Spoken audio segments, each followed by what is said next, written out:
तो फिल्म की शुरुआत केटी नाम की एक नर्स से होती है। दिखाया जाता है कि वो एक मरते हुए पेशेंट को सीपीआर देने की कोशिश कर रही थी, लेकिन उसके बावजूद भी वो उस पेशेंट को बचा नहीं पाई। ये सदमा इतना बुरा उसे लगा था कि वो वहीं पर बैठ गई थी। इस टाइम हम उसके हाथ खून से रंगे हुए देखते हैं, जिसके बाद सीन यहीं से कट हो जाता है। हमें दोबारा केटी को ही दिखाया जाता है, जिसने अब अपना नाम बदल लिया है, अपनी लाइफ बदल ली है और उसने अपना नाम मॉड रख लिया है। रीजन ये है कि वो अपनी पुरानी लाइफ को बदलना चाहती है और उस पेशेंट को मारने के रिग्रेट को खत्म करना चाहती है। उसने अपनी जिंदगी को गॉड के लिए सेक्रीफाइस कर दिया है और अब वो हर टाइम गॉड से हीलिंग रहती है और प्रे करती रहती है।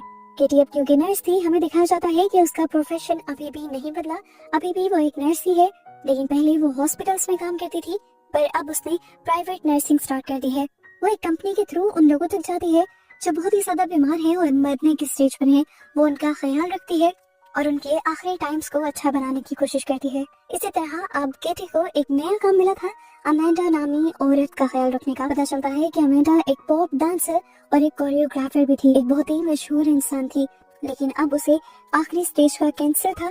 वो मरने वाली थी, इसलिए जिंदगी का आखिरी पल वो आराम से एक घर में गुजारने के लिए आई थी। केटी जब अमेंडा के पास आती है तो वो एक दो दिन गुजारने के बाद नोटिस करती है कि अमेंडा की मरने के करीब होने के बावजूद भी सारे वही काम है जो किसी को भी नहीं करने चाहिए। अमेंडा सिगरेट पीती है, ड्रंक करती है और हर रात वो किसी न किसी अलग पार्टनर को अपने घर बुलाती है, चाहे वो लड़का हो या लड़की। फिर वो ज्यादा अमेंडा को कुछ नहीं कहती और अमेंडा का ख्याल रखना शुरू कर देती है। और इसी तरह अमेंडा की लाइफ को नोटिस करते हुए उसके जहन में ख्याल आता है कि क्यों ना वो अमेंडा की लाइफ को बेहतर बनाए, अपनी तरह उसे भी एक अच्छा इंसान बना दे, ताकि मरने के बाद उसकी सोल हेवन में जाए।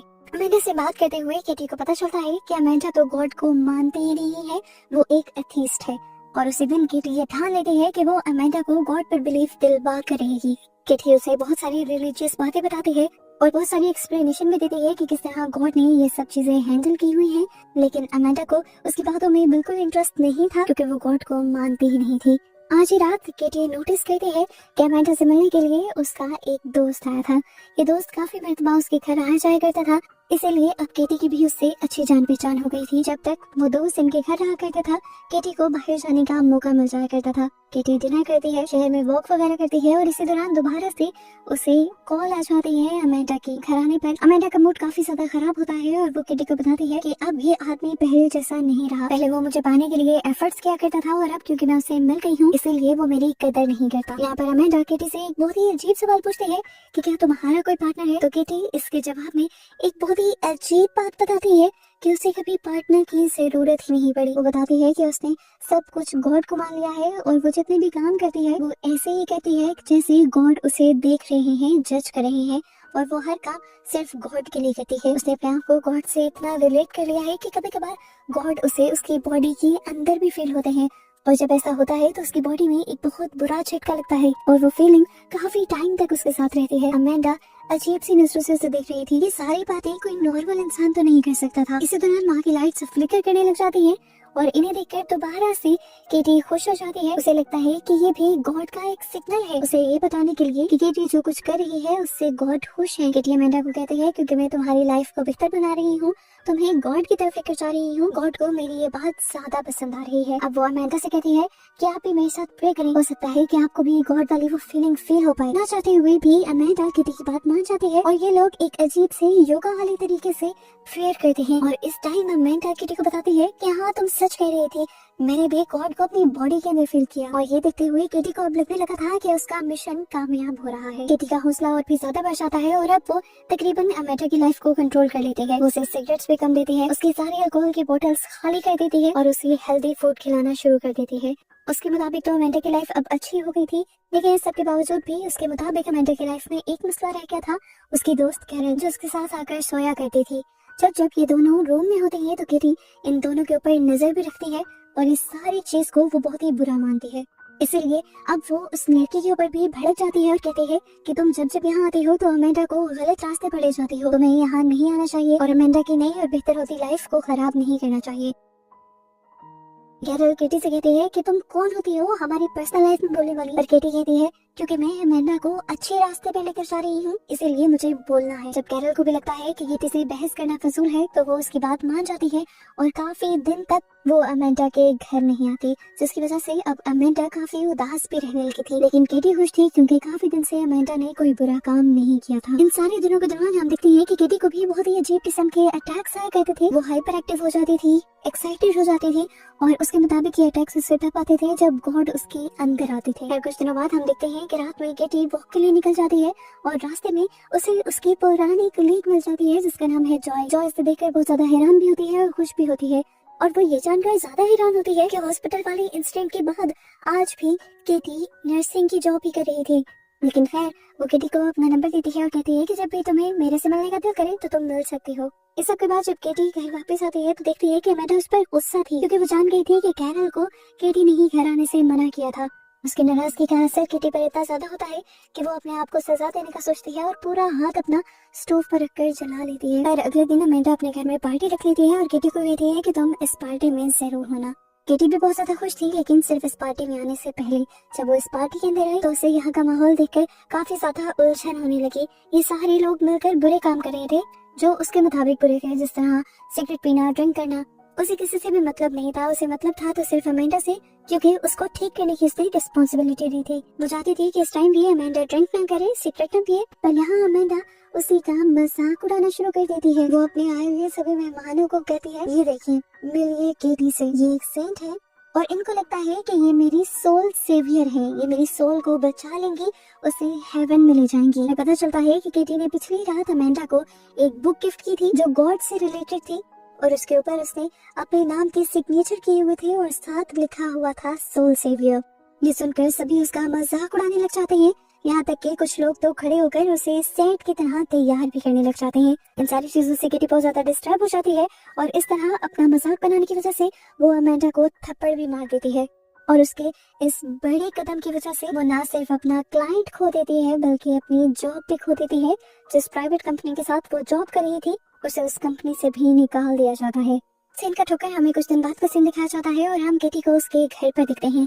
वो पहले से भी ज्यादा डिप्रेस है और इस टाइम हम फील कर पाते हैं कि उसके हाथ में भी बहुत ज्यादा दर्द है, क्योंकि जिस हाथ को उसने खुद जलाया था उसमें अब इन्फेक्शन हो चुकी थी।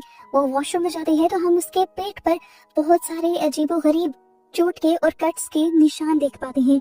उसे लगने लगा था कि क्योंकि उसने गॉड का मिशन फेल कर दिया, वो अपना मिशन पूरा नहीं कर पाई अमेंडा को गॉड तक लाने का, तो गॉड उससे नाराज हो गए हैं। गॉड ने उसका साथ छोड़ दिया है और इसी गुस्से में अब वो सारे बुरे काम करने लग जाती है जिसे उसने छोड़ भी दिया था। वो बाहर जाती है, सिगरेट पीती है, बाहर में जाकर ड्रिंक करती है और फिर वहीं एक दो आदमियों के क्लोज भी आ जाती है, जिसके बाद वो एक और लड़के को लेकर उसी के घर चले जाते हैं। लेकिन जब वो इस लड़के के करीब थी तो उसे ऐसा फील हुआ कि उसे नहीं करना चाहिए था। गॉड उससे नाराज थे ऐसे काम कर तो गॉड उससे और भी ज्यादा नाराज हो जाएंगे। अभी वो ये सब सोच रही थी और गॉड के बारे में बात कर ही रही थी कि उस आदमी ने उसे कहा, अरे मैं जानता हूँ तुम कौन हो, ना ऐसा नहीं हुआ उन बातों को जब तुम मेरे दोस्त के साथ थी। ये आदमी उसे उसकी पुरानी लाइफ याद दिलवा रहा था। उसकी इस तरह की बातें सुनकर केटी और भी ज्यादा डिस्टर्ब हो जाती है और यहाँ से निकल जाती है और केटी को ये फील होता है कि इसमें गलती उस आदमी की नहीं बल्कि केटी की खुद है, क्योंकि केटी खुद यहाँ पर आई थी। वो अब यहाँ से उठती है और अपने घर आ जाती है, रो रो कर गॉड से माफिया मांगने लग जाती है और गॉड से पूछती है कि प्लीज अगर आप मेरे पास हैं, अगर आप मेरे साथ हैं तो मुझे कोई इशारा दे, क्या आपने मुझे छोड़ा तो नहीं। इस टाइम हम देखते हैं कि केटी का अपार्टमेंट बहुत ही ज्यादा गंदा था, बिखरा हुआ था, जैसे किसी भी डिस्टर्ब और डिप्रेस्ड इंसान का होता है।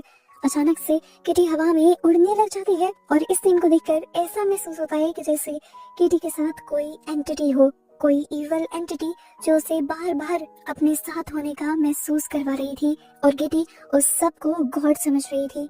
अपनी इस तरह उड़ने की वजह से केटी को दोबारा लगता है कि गॉड उसके साथ है और अब वो अपने आप को ही सजा देकर गॉड के और करीब जाने का फैसला कर लेती है। वो अपने जूतों में कीले लगा लेती है और उन्हें पहनकर चलना शुरू कर देती है। जैसे उसे बहुत ज्यादा दर्द हो रहा था तो अपने आप को सजा इसलिए दे रही थी ताकि गॉड उसे माफ कर दे उसका दर्द देखकर। अब इस टाइम केटी जब बाजार में घूम रही थी तो उसे पता चलता है कि अमेंडा के लिए एक नई नर्स आ चुकी थी और वो अमेंडा का ज्यादा अच्छे से ख्याल रख रही थी बनिस्बत केटी के। अमेंडा को देखकर केटी को दोबारा से अपना मिशन याद आ जाता है और वो सोचती है कि क्यों ना वो दूसरी वाली नर्स के जरिए अपना मिशन पूरा करे और गॉड की सारी नाराजगी को खत्म कर ले। लेकिन यहाँ पर वो जो नई नर्स थी वो केटी की किसी भी बात को समझ नहीं पाती और जब वो अपनी लाइफ के बारे में केटी को बताती है तो केटी उससे जेलस होने लग जाती है, क्योंकि इस तरह की एक बहुत अच्छी लाइफ थी नर्स होने के अलावा भी उसकी फैमिली थी और वो अपनी लाइफ के हर हिस्से, हर एस्पेक्ट को एंजॉय करती थी। किटी अब घर आ जाती है और उसी राहत किटी को एक भयानक आवाज सुनाई देती है। वो आवाज थी कि ये आखिरी इम्तिहान पूरा कर लो, जिसके बाद मैं और तुम एक हो जाएंगे। वो इस आवाज को गॉड की आवाज मानती है और वो गॉड का ये आखिरी टास्क पूरा करने के लिए भी मान जाती है। घर जाते ही वो मोंक के हुलिये में तैयार होती है और फिर घर से अजीबोगरीब चीजें इकट्ठा करना शुरू कर देती है, जिससे आग जलाई जा सके, जिससे किसी को मारा जा सके, जिस तरह छुरी, कैंची, चाकू। अभी वो ये सब कर ही रही थी कि अचानक उसके दरवाजे पर नॉक हो जाता है। हम देखते हैं कि यहाँ पर उसकी दोस्त जॉय आई थी, जो उसे बताती है कि कुछ दिन पहले तुमने जब मुझे कॉल किया तो मैं बहुत ज्यादा बिजी थी, एक बहुत बड़ी परेशानी में थी, इसलिए मैं तुम्हें रिप्लाई नहीं कर पाई और आज मैं तुमसे मिलने के लिए आई हूँ। मुझे फिक्र है कि पता नहीं तुम ठीक हो कि नहीं। और यहाँ किटी एक बहुत ही अजीब अंदाज में उससे कहती है कि अब तुम्हें मेरी फिक्र करने की जरूरत नहीं, अब तुम क्या पूरी दुनिया देखेगी कि मैं बिल्कुल ठीक हो चुकी हूँ। इस सारी बातों के दौरान हम देखते हैं कि केटी उस लड़की की तरफ नहीं देख रही थी, बल्कि आसमान की तरफ देख रही थी, जहाँ पर उसे बाइबल के वर्स नजर आ रहे थे। ऐसी बातें सुनने के बाद जॉय उसके घर से चली जाती है, जिसके बाद रात होते ही दोबारा केटी अपने मॉन्क वाले हुलिये में घर से निकलती है और अमेंडा के घर के बाहर चली जाती है। वो अमेंडा की पहली वाली नर्स के जाने का वेट करती है और फिर अपने पास मौजूद अमेंडा की डुप्लीकेट घर की चाबी से उसका घर खोलकर अंदर आ जाती है। किटी जब अमेंडा के रूम में जाती है तो देखती है कि अमेंडा की हालत इतनी बुरी है कि वो किसी न किसी दिन मर जाएगी। किटी के यहाँ आते ही अमेंडा जाग जाती है और उसे देखकर खुश होती है डरने के बजाय, और उसे कहती है मैं चाहती थी कि तुम एक मर्तबा यहाँ आओ। असल में मैं तुमसे माफी मांगना चाहती हूँ, क्योंकि मुझे एहसास हो गया है कि मैंने जो कुछ किया था वो बहुत गलत था। मुझे तुम्हारे साथ इतनी बदतमीजी नहीं करनी चाहिए थी और इतनी बेइज्जती तुम्हारी नहीं करनी चाहिए थी। ये बातें सुनकर किटी बहुत ज्यादा खुश हो जाती है और अमेंडा से कहती है मैंने ही नहीं बल्कि गॉड ने भी तुम्हें माफ कर दिया है। वो अपने आप को तो बिल्कुल साइड पर कर देती है और अमेंडा से कहती है कि जब जब कोई गॉड से माफी मांगता है, गॉड फौरन ही उसे माफ कर देती है और तुम्हें भी गॉड से माफी मांग लेनी चाहिए।